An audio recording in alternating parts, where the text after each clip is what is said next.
Politika umano ang nakikitang motibo naman ni Batuan Masbate Vice Mayor Charlie Yuson sa isinagawang police operation sa mga property nila ng anak na si Mayor Char Max Yuson. Nakuhaan po ng matataas na kalibre ng armas, bala at granada ang resort at bahay ng mag-ama. Balitang hatid ni Emil Sumangil, exclusive.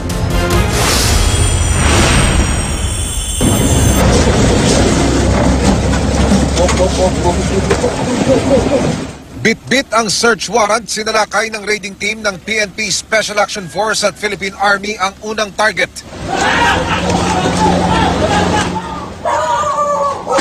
Beach resort ito na pag-aari ni Batuan Masbate, incumbent mayor Char Max Yuson at ama niyang si Vice Mayor Charlie Yuson, kapwa re-electionist. Ginalugad ng PNP SAF ang buong property. Pagkatapos, hinold nila ang mga tauhan ng resort saka pinadapa. Nung gagalaw, dapala kayo dyan. Makaraan ng ilang oras, iprinisinta ng raiding team ang mga nasamsam na granada, high caliber firearms gaya ng shotgun at M16 rifle at mga bala.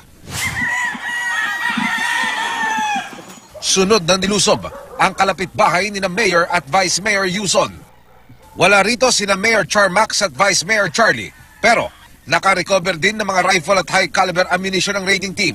Isa ang bayan ng Batuan sa mga tinututukan ng sundalo at pulis dahil sa mainit na political situation.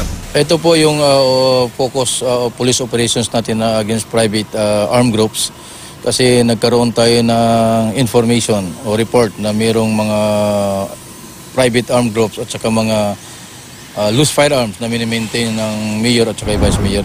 Pero ayon sa Municipal Secretary ng Batuan, hindi sa kanila ang mga armas na nakuha. Actually, sir, kung tatanungin ninyo mga tao dito sa komunidad, mga mamamayan ng Batuan, malinis sila. Nga lang, siyempre, di maiwasan, malakas ang kalaban nila ngayon sa politika. Sa tingin ko, politika lang ito.